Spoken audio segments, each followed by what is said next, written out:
জীবন যজ্ঞটা এই তিনটে জিনিসকে তাড়াতে হবে। জীবনের যজ্ঞ যদি পূর্ণ করতে চান, বিশ্বামিত্রের যজ্ঞ পূর্ণ হলো কেন? তিন রাক্ষস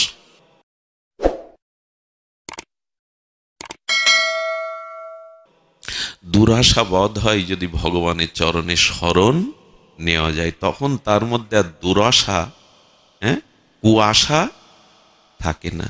এই জন্য ভগবানের চরণে নত হন। নত হলে কি হবে? প্রভু দুরাশা দূর করে দেবেন। ধ্রুব রাজ্য লাভের জন্যই তো জঙ্গলে ভজনে গেল, ভগবানকে পেয়ে বলল, প্রভু কি হবে আমার রাজ্যে? আমি কাশ খুঁজতে এসে কাঞ্চন পেয়ে গেছি, লোহা খুঁজতে গেছে হীরা পেয়েছি, আমি এ রাজ্য কি চাই? তার মানে ভগবানের চরণে নত হলে দদামি বুদ্ধি যোগাং, ভগবান এমন বুদ্ধি দেবেন, তখন আর দুরাশা কুয়াশাগুলো আপনার ভেতরে থাকে না। এই জন্য বুদ্ধি জীবনে শুদ্ধ হবে না যতদিন ভগবানের চরণে শরণ না নেবেন। কোনোদিন কারো বুদ্ধি শুদ্ধ হতে পারে না। এই জন্য তো বলছেন, তেষাং সতত যুক্তানাং ভজতাম প্রীতিপূর্বকম দদামি বুদ্ধি যোগম। আমি তোমাকে সুবুদ্ধি দেব, কি চাইতে হয় তুমি জানো না, আমি বুদ্ধিটা দেব। তারকা মানে দুরাশা। মনির আশ্রমে গেলেন, বললেন আপনি যজ্ঞ শুরু করুন, আমি অনুজ লক্ষণ আপনার দুয়ারে আসি। মারিচ বা সুবাহ আর আপনার যজ্ঞে বিঘ্ন করতে পারবে না। বিশ্বামিত্র একগাল হেসে বললেন, যজ্ঞেশ্বর যখন দুয়ারে তখন তো যজ্ঞ হয়েই গেছে। যজ্ঞেশ্বর যখন দুয়ারে তখন তো যজ্ঞ হয়ে গেছে, আর কি যজ্ঞ করব? তখন বলছেন আপনি যজ্ঞ করুন, যজ্ঞ করুন। দুয়ারে দাঁড়িয়ে থাকলেন, দুয়ারে দাঁড়িয়ে থেকে মারিচে আসলেন। মারিচকে প্রভু বাণের দ্বারা কি করলেন? মারিচকে বাণের দ্বারা অনন্ত সমুদ্রের ওপারে ছুড়ে দিলেন। এই মারিচ মানে লোভ। জীবন যজ্ঞটা এই তিনটে জিনিসকে তাড়াতে হবে। জীবনের যজ্ঞ যদি পূর্ণ করতে চান, বিশ্বামিত্রের যজ্ঞ পূর্ণ হলো কেন? তিন রাক্ষস কি সংকেত দেখুন, তত্ত্বে দেখুন। আমাদের জীবন যজ্ঞও সফল হবে যদি এই তিনটে স্বভাবকে দূর করতে পারেন। প্রথম স্বভাব দুরাশা, দ্বিতীয় হলো লোভ। এই লোভ হলো মারিচ। মারিচকে কোথায় দিয়ে দিলেন রাম? দিয়ে দিলেন সমুদ্রের। লোভটাকে অনেক দূরে সরান। হ্যাঁ, আমি ভাগবত করতে এসছি, আপনারা কত দূর থেকে শীতার্ত রজনীতে এই মাটিতে বসেছেন।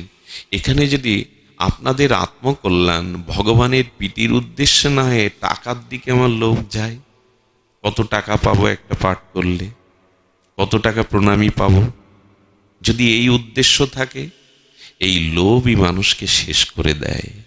ভজন সাধন সুকৃতি সব নষ্ট হয় লোভের দ্বারা।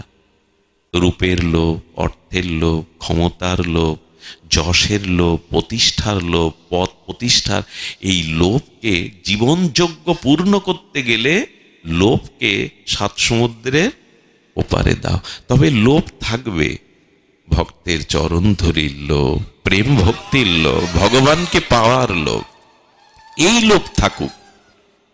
এই লোভ থাকুক, অন্য লোভকে যশ খ্যাতি পূজা, আমার কি মনে হয় জানেন, চাইলে কম পাওয়া যায়, চাইলে কম পাওয়া যায়। লোভ সাধুসঙ্গ হরিকথাতে হোক, লোভ বৈষ্ণব সঙ্গে হোক, লোভ ভগবানের চরণ পাওয়ার জন্য হোক, লোভ যেন অর্থবিত্ত যশ খ্যাতির দিকে না হয়। লোভকে প্রভু তাড়ালেন। আর সুবাহ হলো দেশ। দেশ মানে হিংসা, দেশ মানে হিংসা।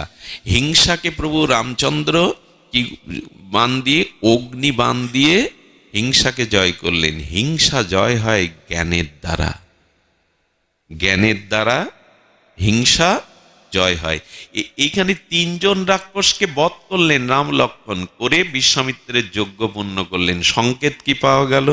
জীবন যজ্ঞ যদি পূর্ণ করতে চাও, যজ্ঞেশ্বরকে পেতে চাও, তাহলে দুরাশা, লোভ আর দেশ মানে হিংসা, এই তিনটিকে বধ করো। রামায়ণ কি শুধু সাধারণ গ্রন্থ? জীবন যজ্ঞ পূর্ণ সেই দিন হবে যেদিন ভগবানের কৃপার দ্বারা তুমি এই তিনটি জিনিস জয় করতে হবে। সুবাহ মানে দেশ। হিংসাটা মানুষের জীবনকে জ্বালিয়ে দেয়, এই জন্য জ্ঞান দিয়ে হিংসা দূর করতে হবে। আজকাল কি দুর্দশা দেখুন, একজন পাঠকের সাথে আর একজনের পাঠকের মানসিক দ্বন্দ্ব বেঁধে যায়।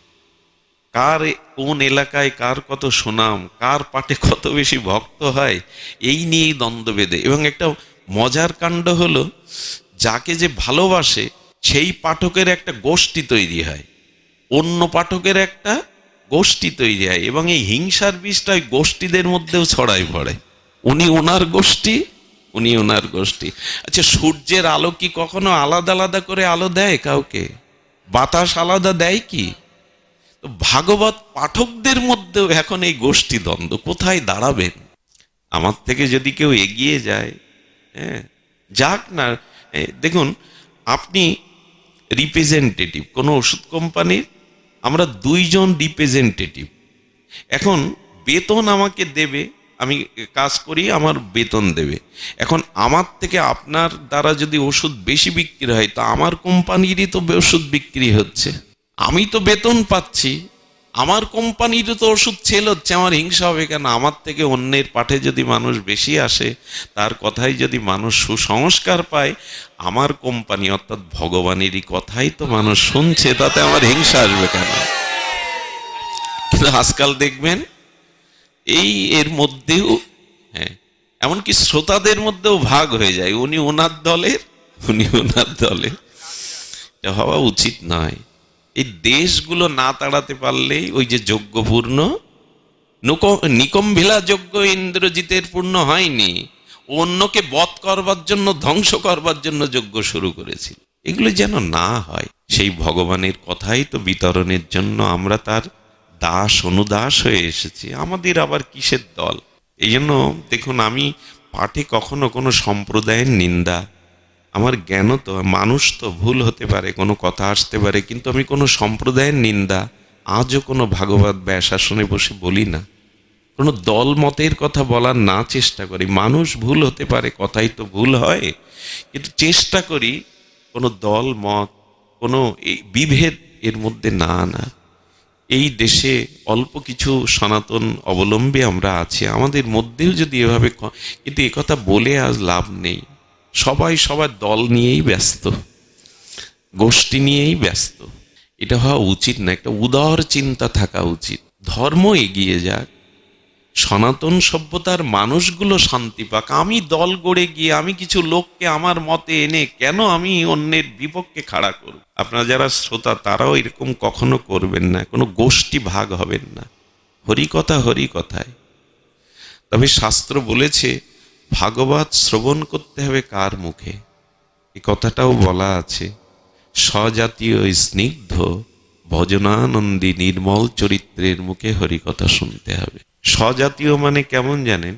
আমার উপাসনা, আপনার উপাসনা এক জাতীয়, তার মুখে পাঠ শুনলে আপনার অনুরাগটা বাড়বে।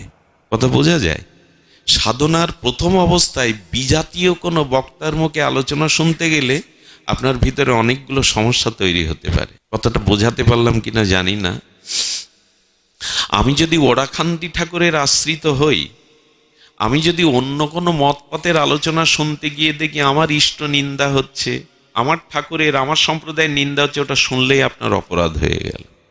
আর এখন তো ওগুলোই বেশি বলা বলি হয়, এরটা ছোট এরটা বড়, তাই না? তাহলে প্রথম অবস্থায় শুনতে হবে, শ্রবণ করতে হবে স্বজাতীয়। আমার উপাসনা, আমার ভজন সাধনা, যে বক্তা তার ভজন সাধন স্বজাতীয়, তার মুখে শুনলে আপনার ইষ্ট অনুরাগ বাড়বে, বাড়বে। দেখবেন গাভীর দলের মধ্যে যদি অন্য একটা প্রাণী ঢুকে যায়, গাভী সহ্য করতে ওরা শিং দিয়ে এটি বের করে দেয়, কিন্তু আর একটা গাভী আসলে গা শোকাশোকি করে, চাটাচাটি করে। প্রথম অবস্থায় স্বজাতীয় ভক্তের মুখে, এই জন্য রূপ গোস্বামী বলেছেন স্বজাতীয় সয়, আর বলেছে স্নিগ্ধ। সেই বক্তার বক্তব্য, সেই ভাগবতের ভাগবত শুনতে হবে যার স্বভাব স্নিগ্ধ। কথায় কথায় আমি কেউ প্রশ্ন করলে ক্ষেপে উঠি, প্রশ্ন করলে রেগে উঠি, হ্যাঁ, বললেন স্নিগ্ধ হতে হবে, একজন ভাগবতের হতে হবে স্নিগ্ধ, শান্ত। আর কি? স্নিগ্ধ, সজাতীয় সায় স্নিগ্ধ, আর ভজনানন্দী। যিনি হরিকথার উপদেশ করছেন তিনি নিজে ভজন সাধন করেন কিনা, তিনি সদ আচরণ করেন কিনা, এগুলি না দেখে যদি হরে গড়ে আমার মতো বক্তার আলোচনা শুনতে আসেন, আপনাদের সর্বনাশ হয়ে যাবে, পিছিয়ে পড়বেন। যার মধ্যে সদাচার নেই, নিজের আচরণ নেই, যার মধ্যে স্নিগ্ধতা নেই, সজাতীয় নেই, নির্মল চরিত্র নাই, আমার মতো তাদের আলোচনা শুনলে আপনাদের বরঞ্চ পিছিয়েই যেতে হবে। দুধ উৎকৃষ্ট, কিন্তু দুধটা আমার অজান্তে যদি সাপ এটো করে দেয়, বিষধর সাপ, ওই দুধ খেলে কিন্তু আমার হিতে বিপরীত হয়ে যাবে। অবৈষ্ণবের মুখে হরিকথা নিষেধ। অবৈষ্ণব মুখত গিরিনাং পুত হরিকথামৃতম শ্রবণাং নৈব কর্তব্যং যথা সর্পসৃষ্ট দুগ্ধ পয়। এই জন্য সজাতীয় সয় স্নিগ্ধ ভজনানন্দী নির্মল চরিত্র সাধুর মুখে হরিকথা শ্রবণে জীবের ঊর্ধ্বগতি পরমগতি হয়, এটি বলা আছে শাস্ত্রে। তো আমরা সংস্কার নিয়ে শুরু করেছিলাম। আসুন আমাদের জীবনটাকে এই যজ্ঞ মনে করি, আর এই যজ্ঞের পূর্ণাহতি দিতে গিয়ে আমাদের উচিত হবে আমাদের দুরাশা, আমাদের লোভ, আমাদের যে দেশ বা হিংসা, এদের বধ করা। আর এটা প্রভুর চরণাশ্রয় করলেই সম্ভব হবে।